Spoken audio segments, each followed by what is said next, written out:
सदाशिवसमारम्भां शङ्कराचार्यमध्यमाम् अस्मदाचार्यपर्यन्तां वन्दे गुरुपरम्पराम्।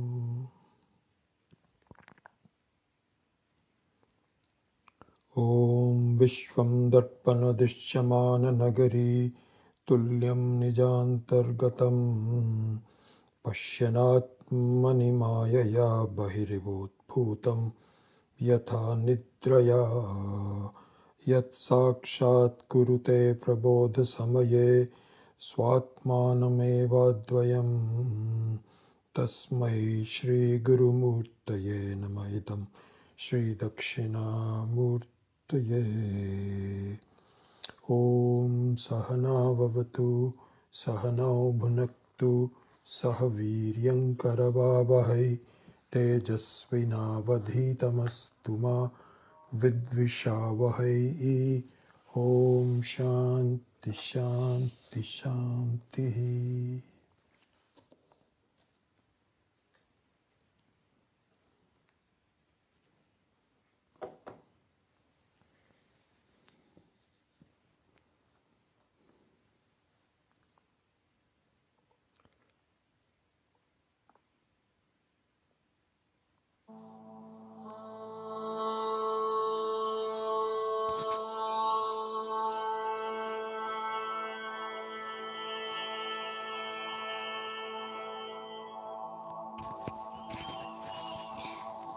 यज्जाग्रतो दूरमुदैति दैवं तदु सुप्तस्य तथैवैति दूरङ्गमं ज्योतिषां ज्योतिरेकं तन्मे मनः शिवसङ्कल्पमस्तु।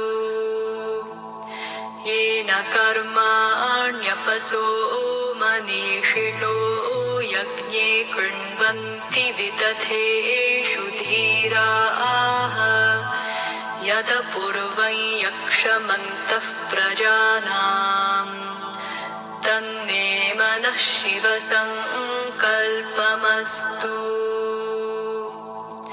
यत्प्रज्ञानमुत चेतो धृतिश्च यज्ज्योतिरन्तरमृतं प्रजासु यस्मान्नृते किञ्चन कर्म क्रियते तन्मे मनः शिवसङ्कल्पमस्तु।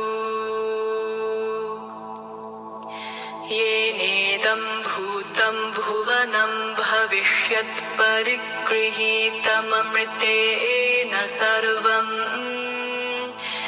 येन यज्ञस्तायते सप्तहोता तन्मे मनः शिवसङ्कल्पमस्तु। यस्मिन् ऋचः सामयजूगुंषि यस्मिन् प्रतिष्ठिता रथनाभाविवाराः यस्मिन् कश्चित्तगुं सर्वमोतं प्रजानान् तन्मे मनः शिवसङ्कल्पमस्तु। सुषारथिरश्वानि वयन्मनुष्यान्ने नीयतेभिषुभिर्वाजिन इव हृत्प्रतिष्ठं यदजिरञ्जविष्ठं तन्मे मनः शिवसङ्कल्पमस्तु।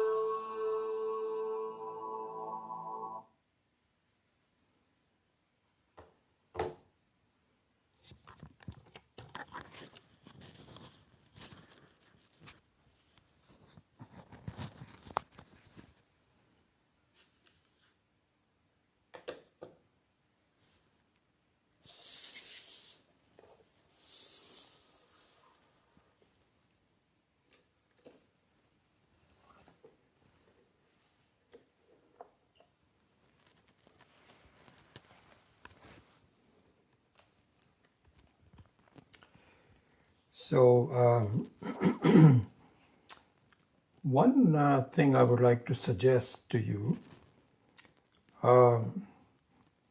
is to do a sankalpa within the Sankalpa. This is the Shiva Sankalpa that we are studying. But what I have been doing for the last few days, I've made a Sankalpa that when I get up in the morning, and after, just perhaps just having some water, whatever, whenever I sit down to do something, I will start with a recitation of the Shiva Sankalpa Sukta. And what I do is I have a headphone, I don't use the earphones, and I put this on and I listen to both the slow and the fast version twice. And then I'm also starting to recite it on my own. And I've been doing that for the last 4 or 5 days. And I think that after we are done with these classes, what I would like to do, what I would like to suggest that we all do, you and I both, is to actually chant the Shiva Sankalpa Sukta every morning as the very first thing. And initially it'll be just, as we have said, it's kind of like examining the mirror, because you're saying, how does it go again, and so on and so forth. But then slowly, when you start to get accustomed to chanting it correctly, effortlessly, and then hopefully some of the meanings that we will go over would come up to your mind, then that becomes a template for the whole day. See, because this is what happens when we get up in the morning. I don't know what, we all, different people, different do. If you're going to work, for example, I'm sure that the first thing you want to do is to check any messages that you have to reply to. You look at the phone. But even if we don't go to work, our habits are that we open up the laptop or look at the WhatsApp messages on the iPhone or the Android phone or whatever, and start looking at that. And then we prepare breakfast or whatever else you do. And so the whole day begins with a review of the things to do in my life. And this way, what you do, to remind yourself is that this is what we need to think about as much as possible during the day. And you're not going to think about as much as you want to during the day until you think about it as a habit the first thing in the morning. So anyway, my soapbox suggestion to you is that make this into a lifelong habit if you want to. And to do that, start now by reciting. I've been doing that. I don't know how I might be able to keep up, but I like it. And slowly this will turn into a daily practice. And much more important than that will be an introduction to your own day, when you will remember Shiva's participation in your experiences effortlessly. That day will come, I assure you. Now you just have to practice doing that. So anyway, some ideas, some suggestion. A Sankalpa for doing Sankalpa. Kind of like a New Year's resolution. This is this week's resolution, that you will start doing the Sankalpa if you can. If it is not possible for you, if you are immediately thrown into action, that's fine. That's not an issue. But if you can, then this would be a good way to do that. All right.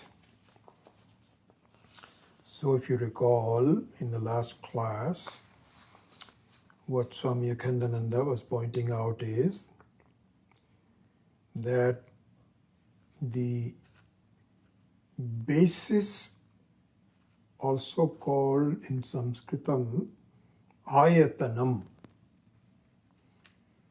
Ayatanam of your life's experiences is manaha. Manaha is the ayatanam. Mind is the ayatanam for all your experiences. And we went over quite a bit of it. We'll go again some more ideas to prove that this is indeed the case. At the first we look like, what? How is the mind the ayatanam? And we saw that ayatanam here really means the upadana karanam,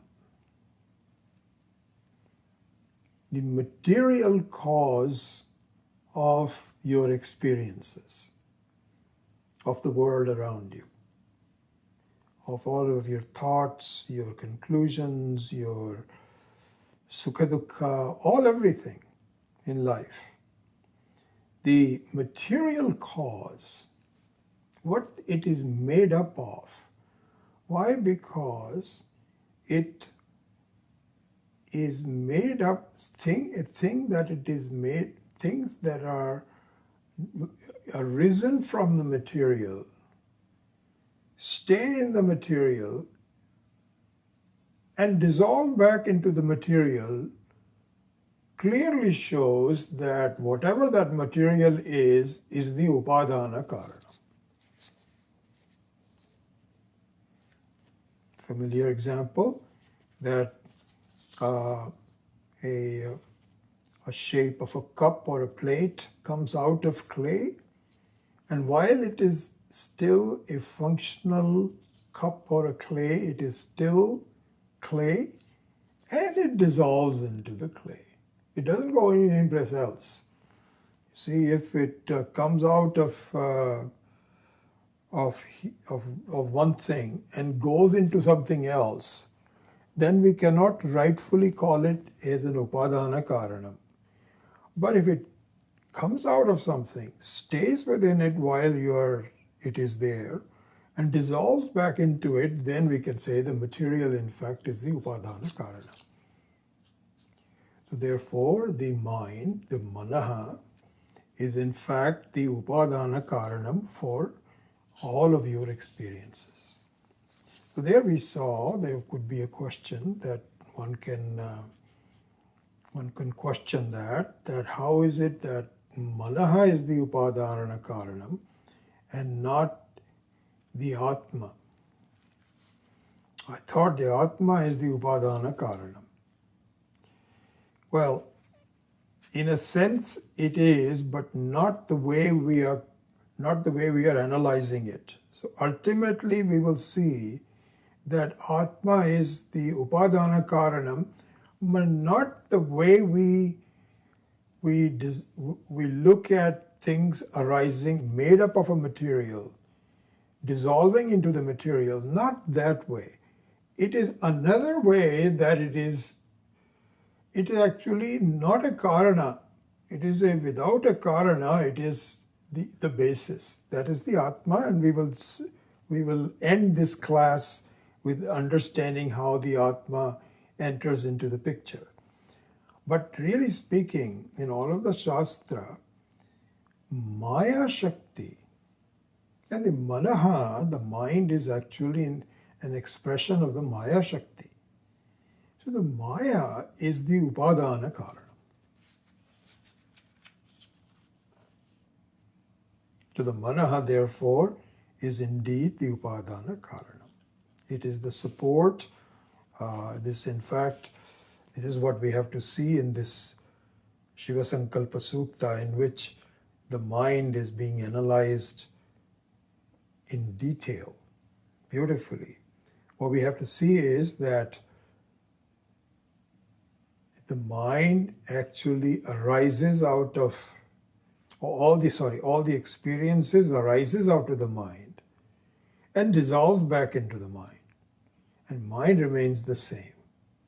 And then there are differences that we saw, that people think that the mind, we went over the various darshanas, the various matas, the various schools of thought, and there are some ways that people look at it. The normal way is, normal means 99% of this is what is called charvakaha. And the charvakaha means casually looking at things, not really looking in, analyzing it scientifically, or, There the thinking is that the mind is contained within the body, and when the body dies, the mind also dies. This is the normal thing. And there are different viewpoints and so on and so forth. But then Vedanta, the Uttaramimamsa, says no. What happens is that the mind, which is the Sukshma Sharira, survives the body and stays with a sense of jivatvam, whatever next role the jiva is ready to take up with the help of sthula sharira. So the mind remains more or less continuous, enduring, doesn't really come and go in the same way that, it's kind of like software and hardware. You may have the Microsoft operating system and Windows and so on, disk somewhere, separate disk, and your hardware has a failure, but no problems. You can just keep that disk. Hopefully, Microsoft will let you do that without some extra money, and so you can reload that software in a new computer, which we have all done in the past. So that's exactly how the mind works. And the Vedantin says that yet at the same time, when the jivatvam dissolves, there the mind dissolves. So it is not as though it is like the Atma which is independent of time. No, it is not independent of time, but it is independent of the sthula sharira. That's what it is. So we saw all of that before. We won't go into that. So anyway, so we are looking at the makeup of the mind, how it works, and how can I use that information so that I can understand who I am. What's my relationship to the mind? But let's at least examine the workings of the mind. This is what we are doing. So here are a couple of things before we resume our, I think I mentioned that to you in the last class, that there are a few more things that are to be said about the ayatanatvam of manaha, relating to its status as the ayatanam. So let's go over that. So there, we will take three different, there are several, Swami Akhandananda actually goes over that in more detail, but in the interest of time, I'm just taking three of those important concepts and present that to you. The first one is what the yoga, the yogis, the yoga darshanam, Patanjali's yoga, how do they see the mind? So it's very interesting. So what the yogis say is, so they actually have a fair amount of consonance with Vedanta. Our paths only differ at the very end, but for a long time we are traveling together. So they reason, just like we do also, that the mind is responsible for samsara. Samsara means your view of your experiences. Your subjective experiences is called samsara. Things are good, things are not good. Your conclusion, that person is friendly, that person is not friendly, all those kinds of things. And the fact is that I am limited in time, all those kinds of things. It's called samsara. So the yogis say that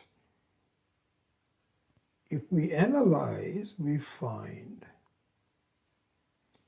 that the samsaritvam, the feeling of being at the receiving end of happiness and unhappiness, sukha dukkha, as a jiva and so on and so forth, is related to the mind. So they also argue, just like we do, that look at the evidence. When the mind is absent, the world is absent. When the mind becomes present, it presents itself in the form of experiences. Obvious, when we go to sleep, the mind disappears. Deep sleep. But not in the dream state and the waking state. But in the deep sleep state, the mind disappears. And when the mind disappears, the world disappears.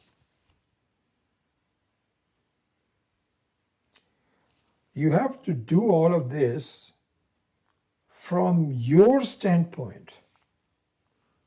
You see, I remember this used to bother me when we started studying this with the Swami Chindananji and Swami Dayananji and so on. When they say, when the Shastra points this out, I used to say, no, the world doesn't disappear. It is still there outside. I am sleeping to the world is still there. It requires a fair amount of study and thinking to understand that you are changed. If you think like that the world is still there, I am disappearing, but the world is still there. If you think like that, you are changing the ground rules. This takes a while to now I completely understand.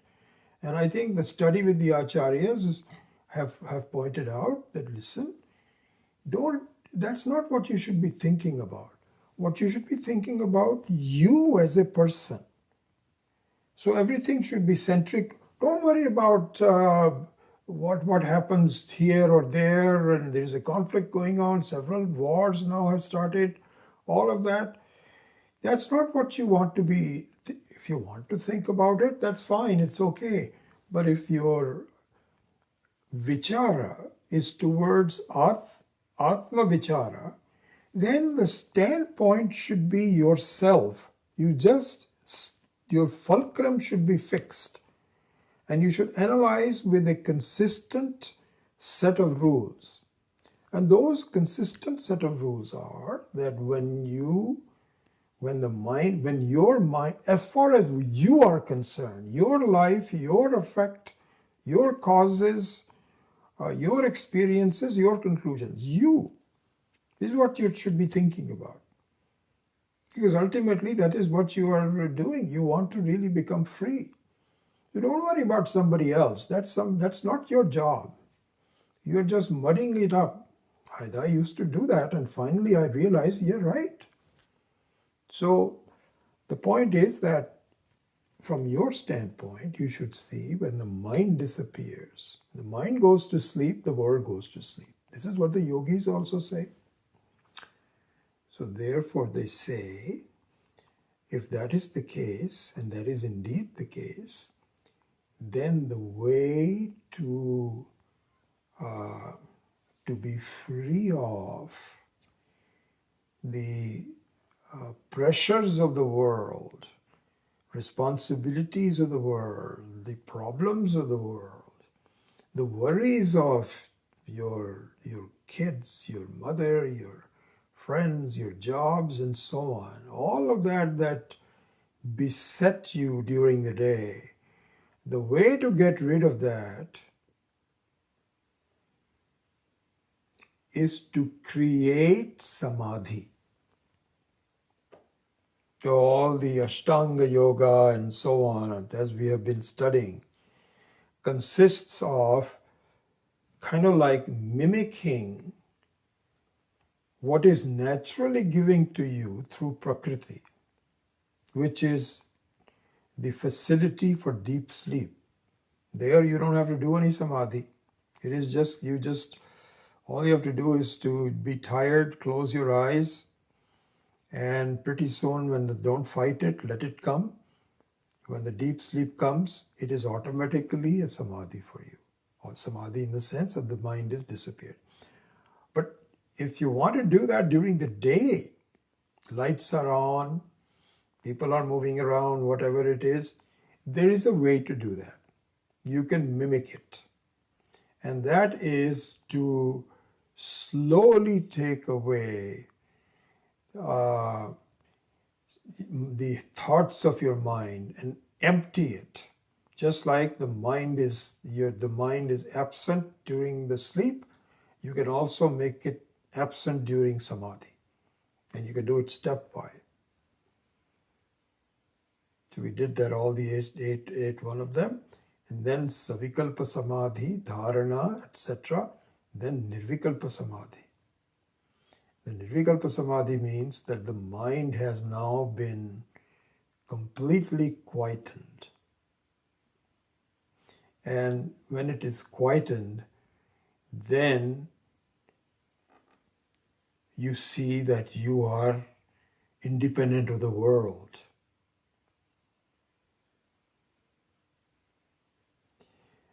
So this is what the yogis say. So all the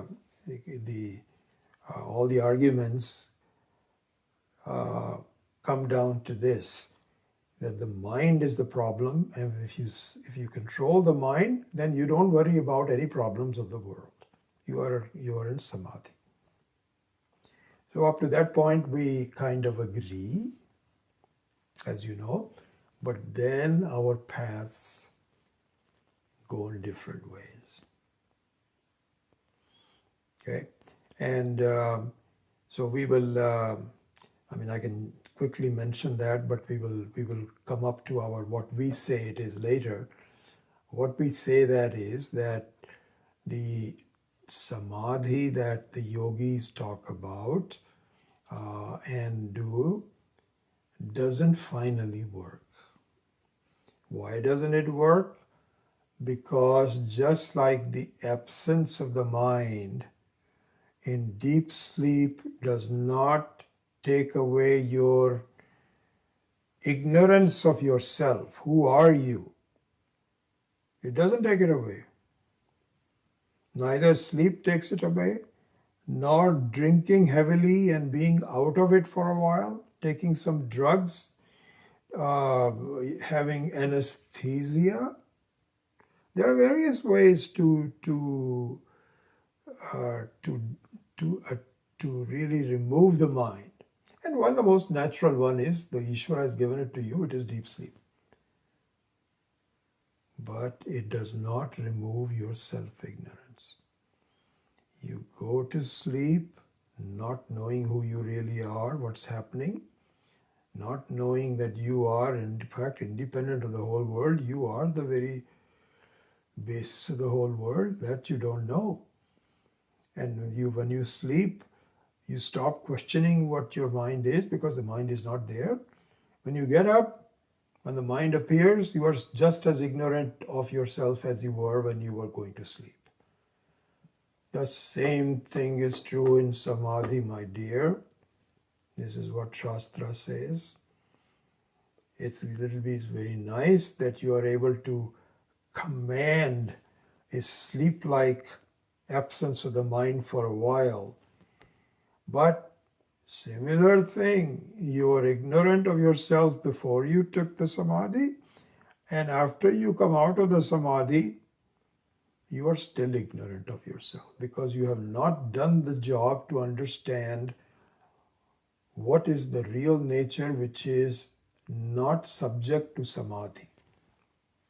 So this is what we say, and I think in some of the classes we have taken, I think you've understood that. So this is just a summary of that, and we'll come back to it in a minute. So anyway, all it says is that indeed.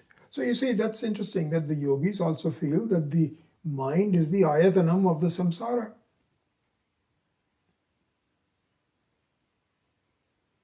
It's ayatanam of the samsara because all of the shapes of the samsara, just like the shapes of the various clay pots, etc., become absent.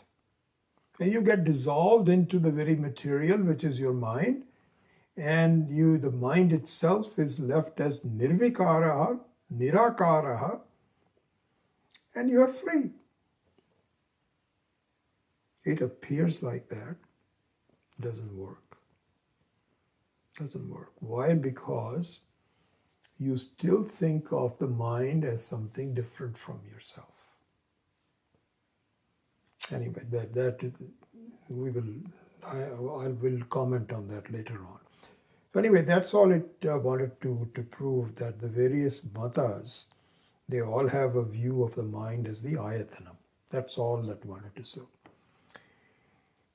Then very brief mention of the Bhakti Siddhanta. So in the Bhakti Siddhanta, you do pretty much the same thing, except that instead of dissolving the mind in yourself, you dissolve it in the form of the Ishvara, through the bhakti. You are so devoted to Ishvara in the form of upasana, prayers, chanting, practice, and sincerity, that you get some peace. Just like the yogis get the peace, the bhaktas also get the peace. Slightly different way, because you dissolve in the very prayerful attitude towards Ishvara, or whatever devta you have chosen to be your goal. So if you keep doing this, your prayers, your chanting, your telling of the beads, whatever it is that you can do, but you're very sincere, very, very persistent, you get to a point where your mind starts to obey you and becomes quiet.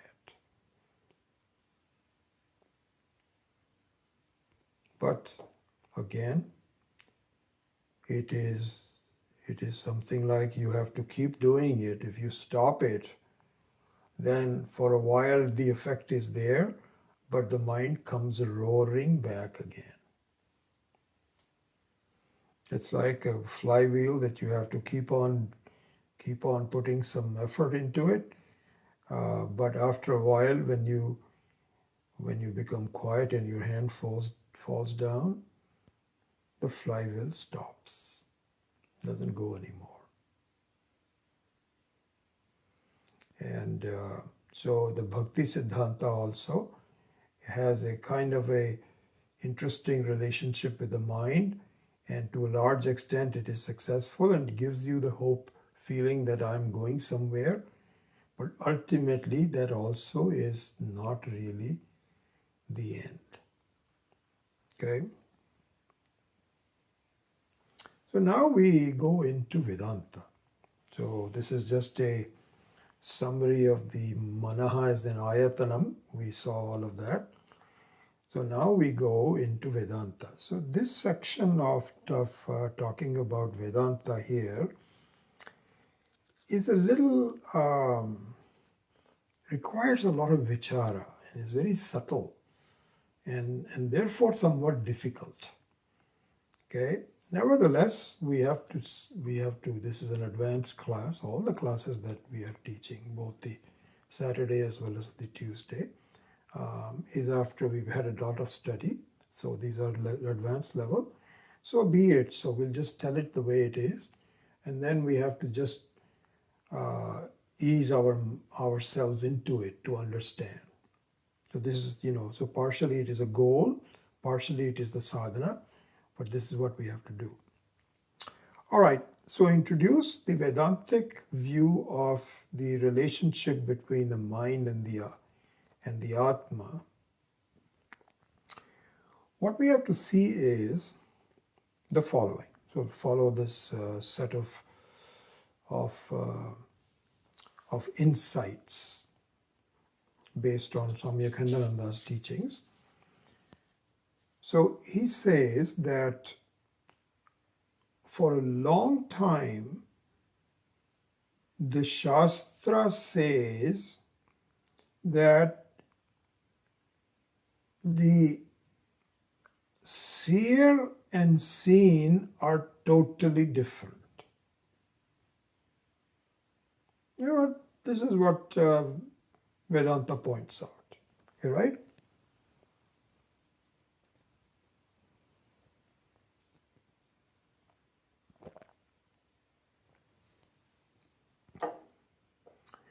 So when this is pointed out, you see it, the truth of it, and you say, yes, this makes sense. How? That the seer of a clay pot in front of you, like a glass, this is a metal glass, is different from the metal glass.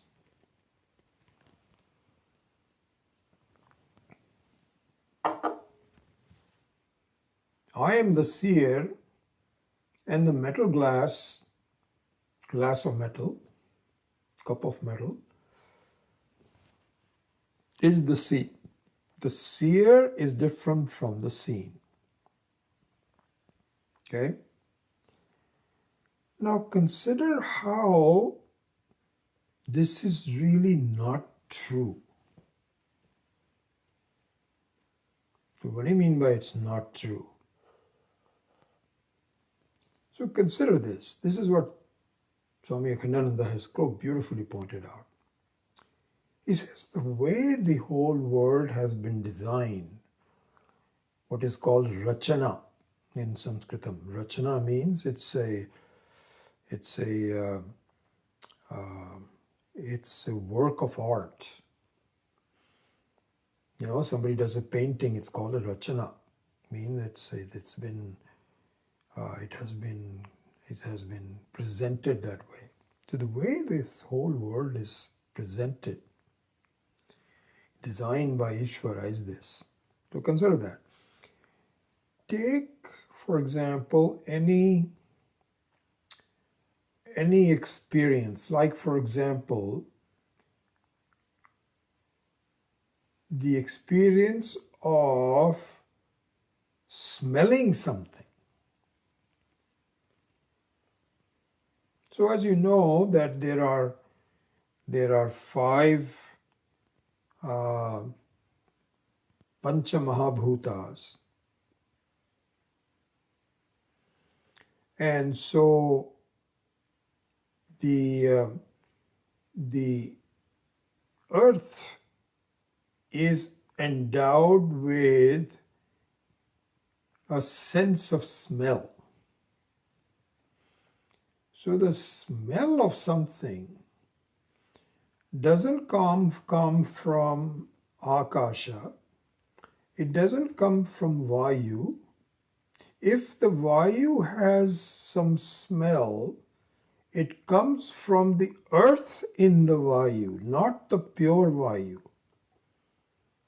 So the pureness of the 5 sense of the 5 dhatus, the pureness of the dhatus is called sanmatra. Sanmatra means pure akasha, pure vayu, pure agni, pure apaha, pure prithvi. Pure means unmixed. Whereas through the process of panchikaranam, the vayu has some parts mixed from the others. So we're not talking about that. We're talking about tanmatra. So when you have a sense of smell, the tanmatra for that is the Prithvi, right? So any sense of smell, the origin of that is Prithvi.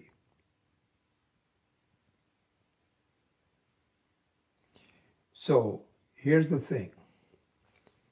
When you smell something, the experience of smelling something, how does it happen? It happens because the instrument of smelling, which is not just the nose itself, but the ability of the nose to smell. It is not the physical nose, but the smelling ability of the nose is the sattvic part of the gandha tanmatra. Gandha tanmatra means the tanmatra which is inherent in the smell of something. So here's what happens, just to summarize this. When you smell something, there are two things involved. One is the instrument of smelling, which is the sattvic amsha of smelling, and the prithvi is the tamasic amsha of the tanmatra. So here's what, you see what I'm saying? Okay. So the Ishvara has designed it in such a way that the instrument of smelling and the object of the smelling are in the same tanmatra. They are part of the same tanmatra. And what it means is that your eyes may be very smart, but they are not made out of the same tanmatra. So they cannot smell anything. They can only see something. So there also it's channeled very well. So the seeing channel has a seer tanmatra and a seen tanmatra. The gandha channel has the instrument of gandha and the object of gandha. So also for all the other ones. For ears, the sound, and the skin, the touch. So the point is, you cannot have an experience unless the pair of the instrument and the object are in the same family. So that is what is called sajatiya, not vijatiya. So vijatiya means that the eyes and the nose are vijatiya. But the nose and prithvi are sajatiya. The eyes and the various forms are sajatiya. The ears and the sound is sajatiya. So it has to be sajatiya. Understood? Okay. This is how Ishvara has made it. This is why you cannot say, I have any instrument I can do with anything. No. They are different instruments that are sajatiya. There must be both the sattvika amsha of tanmatra and the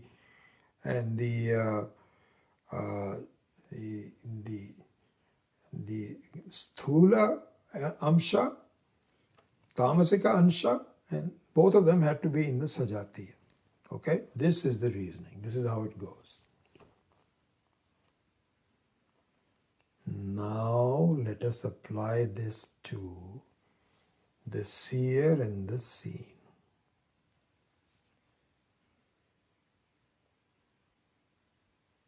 So Vedanta now reveals. Remember what I was telling you, that the seer and the seen are different? They are different, but they are both part of the same Sajati. They are not Vijatiya, they are Sajati. You cannot feel that you are the seer and this is the seen. You cannot even make the statement unless you know that the seer and the seen are part of the same family. They are not part of the different family. Okay? All right, if that is the case, then a new question arises. And the new question is, if they are part of the same family, then there must be a cause-effect relationship, because you are also Sat, the seer is also Sat, and the metal cup is also Sat. So they are part of the same family. So how is it that there is a Karana-Karya Sambandha between these two? That means that there is Dvaita. This is different from you. And this is a good question that needs an answer. So somehow it means that the seer transforms itself into a seen through what would be called a Parinama Karanam. So Parinama Karanam means one that transforms itself into a different shape. Maybe that's why it happens. So we say, no, it does not happen that way. Then what happens? This is where the Atma is not the Upadana Karanam. It is a special form of Upadana Karanam called Vivarta Upadana Karanam. Vivarta Upadana Karanam. And I think you have known, I have mentioned that many times in the classes, but in summary what it means is that we do not feel that Parinama is necessary for a seer-seen relationship because they are part of the same family.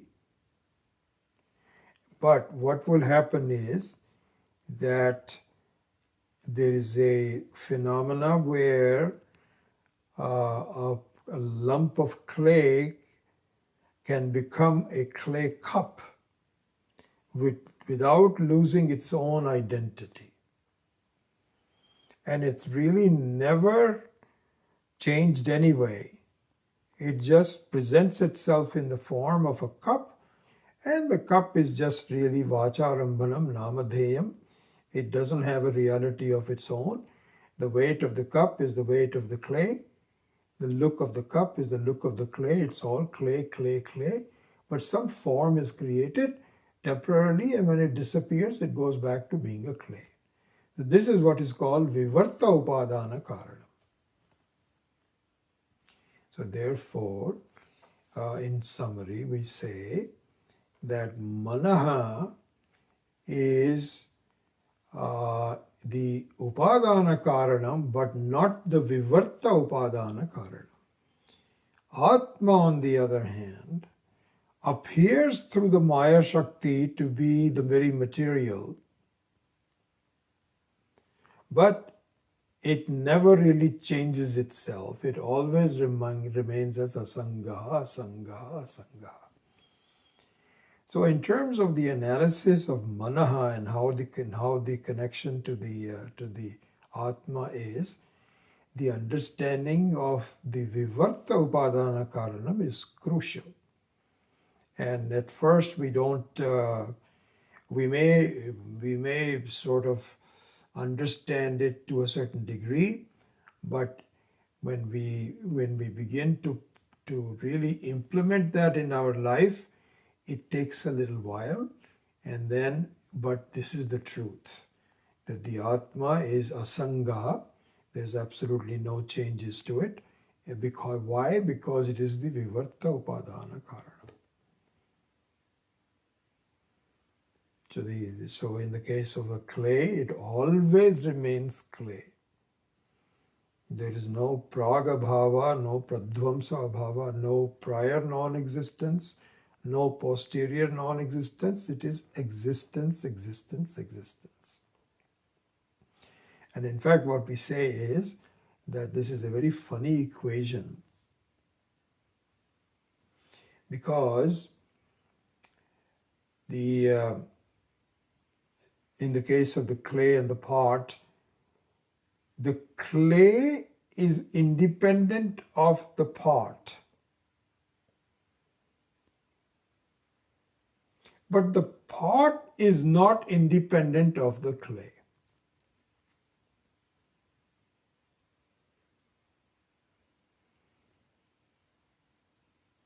You see, that's the thing. Is what has to see. Therefore, similarly here also, the Atma is really independent of the world. But the world is not independent of the Atma.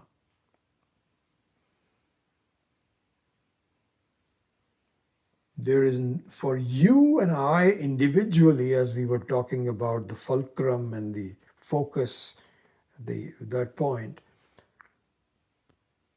you cannot have samsara without yourself.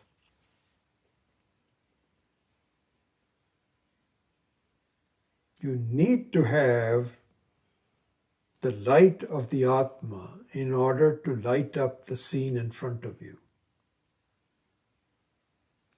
But you can be independent of the samsara, because you are the very light. It's kind of like, a light falling on some objects becomes the objects. You cannot see an object unless the light falls on it. So the light might feel that I have become the object. I have taken the shape of the object. But you haven't. That's just a way of looking at it, that you've fallen on a couch that I'm seeing in front of me, and I've become a lighted couch. Nothing has happened to the light.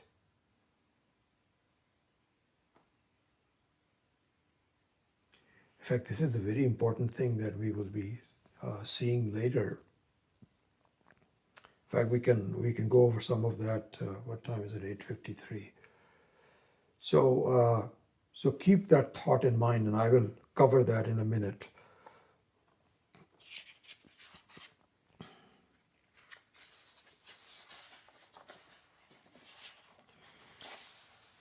So here then what happens is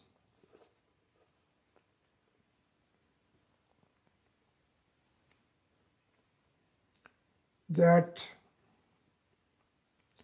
just like the tanmatra that we went over earlier, the sattvika tanmatra is what is called the grahaka. Grahaka means the one that is the instrument for the experience. So we talked about the smell. So the nose is the sattvika amsha of tanmatra. I'm just repeating myself what I said earlier. And then what the nose is able to grasp is the actual object called a smell, which is the tamasic amsha of the tanmatra. We went over that. Similarly here now, what happens is that the overall vastu remains the same. Overall vastu means it is everything is sat, chit and ananda. This is the basic vastu. The only vastu in the whole world is sat, chit and ananda. Now, what happens is that for transactional purposes, there is a portion of that becomes the overriding factor.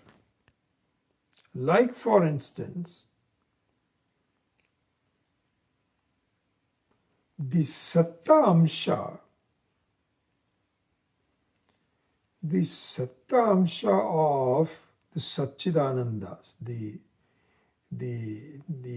that it is shown up as objects. This object is. So is meaning satta. This object is, that object is. So the satta is there in all the objects. Right? So this is what is called grahyata. Grahyata means the one which can be experienced. That in that satta amsha becomes primary. Whereas in the mind, antakarana, the chit becomes the pradhana. Sat, of course, is there, but the pradhana becomes chit. So the grahakata, not grahyata. Grahyata means the one which is objectified. But the objectifier becomes the mind. You see what I'm saying? So in the case of the gandha tanmatra, the nose becomes the grahaka and the prithvi becomes the grahya. Similarly here, you're looking at the world, and in this phenomena, even though everything is nothing but Satchidananda alone, but the grahya grahaka pradhanata is due to sattamsha and chittamsha. What about ananda? The ananda comes from priyata. Priyata means that if it is pleasing to you, there is ananda in the mind. And if it is not pleasing to you, then it is not ananda. This is in the mind, not in the atma. Atma is Satchidananda already. So now we can say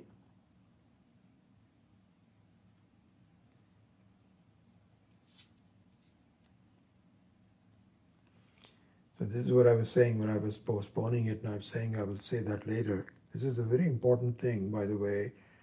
Again, all of these are, I'm going over some very, some things that need some thinking to grasp, including myself. Not as though I've got it all and you just have to think about it. No, both of us have to really grasp it very clearly.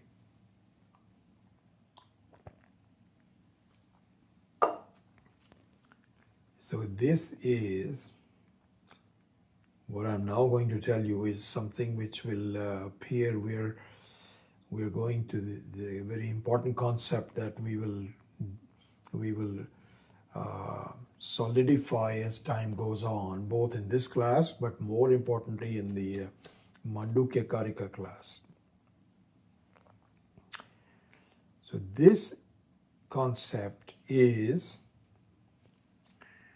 responsible for the understanding of Advaya, Advayata, non-dual. There's a lot of stuff to talk about this. It has to do with Chetana and Jada, what is sentient, what is insentient, how does this, how do I experience the world? All of that requires a lot of study. But some of the basics of that need to be looked into. And so this is one of the basics that I'm going to now explain in the next few minutes. And then with that, we will wrap up this class. Okay? So what is said is that the nature of Atma, the Swarupa of the Atma, the Swarupa of the Atma is that it is basically a seer, Sakshi.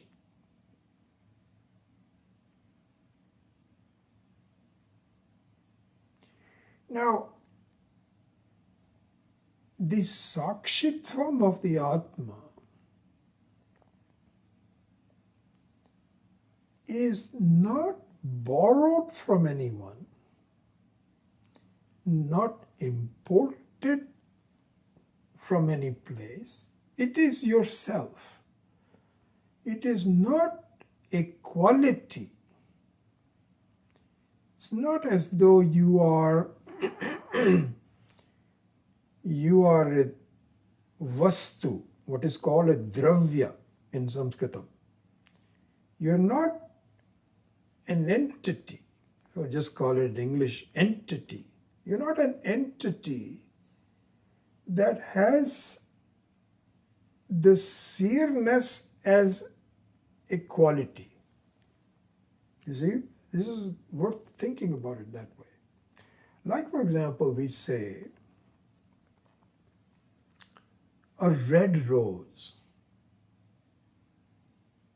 So there, in saying this is a red rose, the roseness is the dravya and the redness is a guna, is a quality.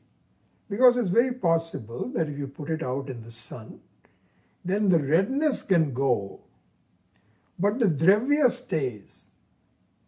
So the redness is a guna, whereas the vastu itself is whatever the petals are and so on of the rose. Okay? So the seerness of the Atma is not like that. It is not as though you are a dravya and you also have seerness as one of your qualities. No, that's not it. So this is what is called Atma Nirguna. It doesn't have a quality of its own. It doesn't have a swabhava, because swabhava means a personality. The swarupa of the Atma is, it's a sakshi. Okay, this is important to see. Swarupa of the sakshi. It is, the dravya itself is a sakshi. See, this is the thing. The dravya itself is the seer. And you should see this. Can you ever be, I know, I don't know. I mean, can you ever be, I don't know? Yes, look at this. Close your eyes. Your very nature, the swarupa, is I see, I know, I am aware, I am awareness. I am the very basic knowledge. Basic knowledge means I know. My nature is I know.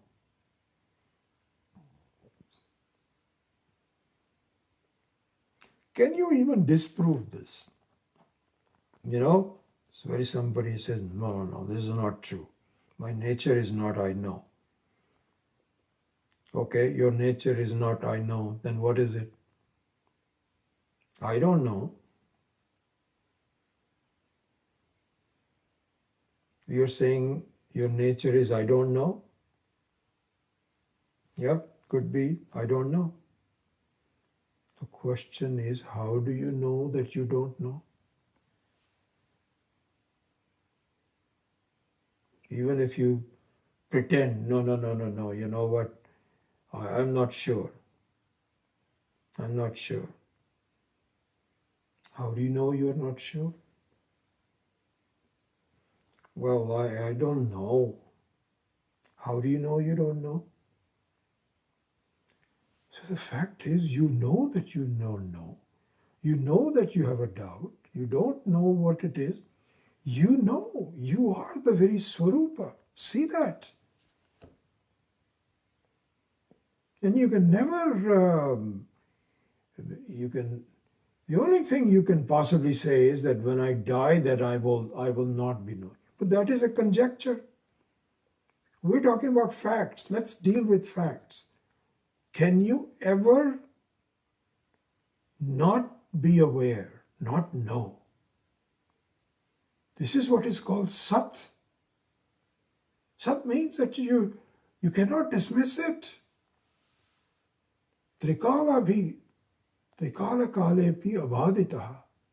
Sat swarupamo, chit swarupamo.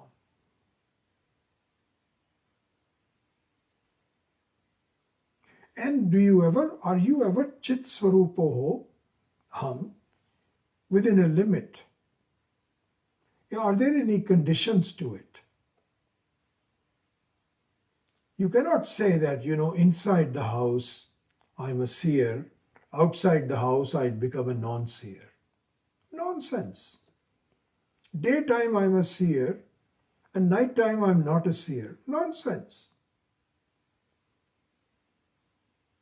All you can do is to have some conjecture which is not provable at all and is not true, that before I was born, I was not there. Not true. And that it is possible for me to die and after death I will not be there. Not true. Because it is not possible for the Swarupa. It is not dependent on anything. It's not dependent on the mind. It's not dependent on the body. It is a Swarupa. I know. I'm the awareness. So all I'm saying is this. Now we can summarize this. That your nature is, you're a Sakshi, and a Sakshi which has no anta. Satyam Jnanam Anantam. Sat Swarupa, Jnana Swarupa, Ananta Swarupa. Ananta. Can you disprove this? In order for you to disprove that, you'll have to say, no, there is an anta. The other day, I stopped being in awareness. And, but the only thing you can say is, what happens if I am under anesthesia? Then I don't know who I am or anything like that. That means that my awareness also goes away. No. Because what happens is your mind gets slept, put to sleep, but not your awareness. When you wake up, you'll say, I was strange. I didn't have any feeling. This happens, it's after sleep. So, Satyam Jnanam Anantam. And Satchidananda are exactly the same. Anantam and Ananda are the same. Anyway, let's stick to Anantam for now because I want to make a point. So, I'm just following the teaching of Swami Akhandananda here. So, in summary, what happens is that the seerness of the Atma never goes away. Brihadaranyaka Upanishad say, nahi drashtuhu drishte viparilopa vidyate. Drashtuhu drishte viparilopa vidyate. Not na vidyate. So the seeingness of the seer never disappears. Very clear. Satyam Jnanam Anantam.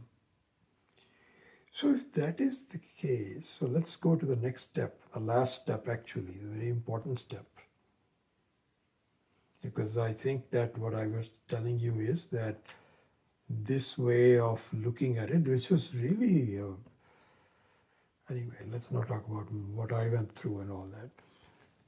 What happens is that this is the proof of Advaita.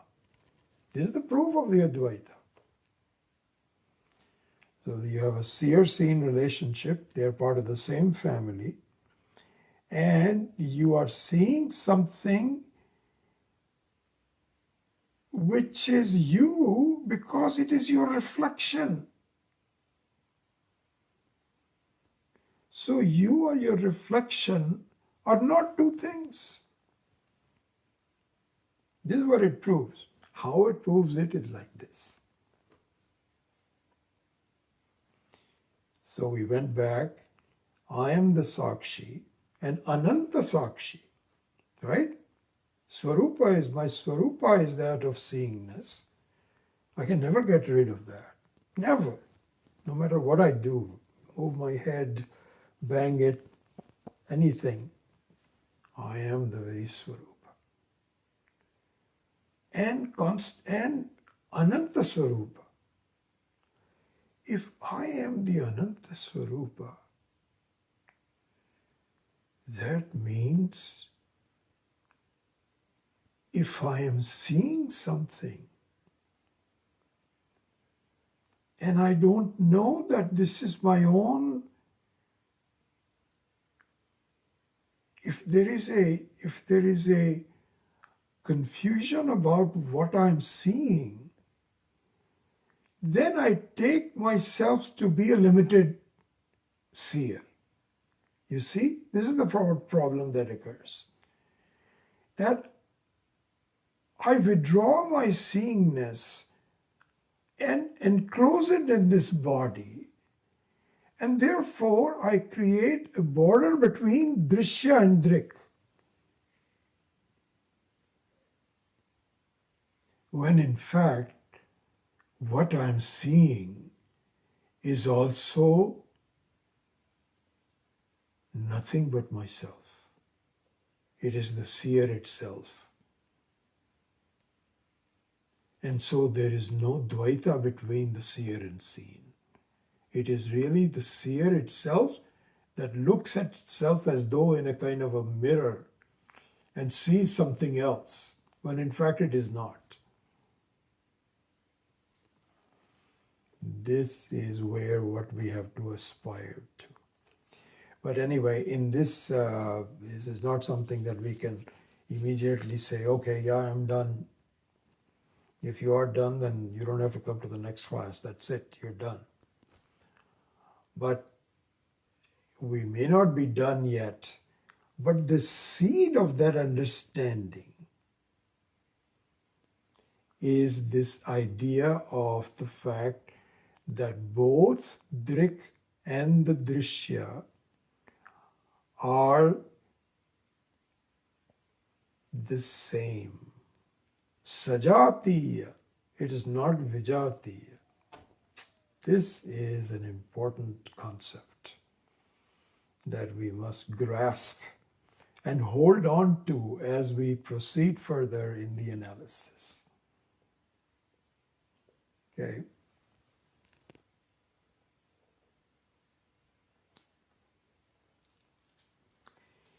So with that, this will now go into the second line of the first verse. Tad duram gamam jyotisham jyotihi ekam tanme manah Shiva Sankalpa mastu. The first one we saw was that the mind that goes around, comes back at night, and so on. But how does that happen? How does that expression happen is given in the second line. And we are now close to closing off the second line of the first verse, which we will do in the next class. Okay, so with that, I close today's class. Om Asatoma Satgamaya Tamasoma Jyotirgamaya Mrityorma Amritam Gamaya. Om Purnamadav Purnamidam Purnat Purnamudachyate Purnasya Purnamadaya Purnameva Vashishyate. Om Shanti Shanti Shanti. Harihi Om. Shri Gurubhyo Namaha. Harihi Om.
Good to see you all. Wonderful.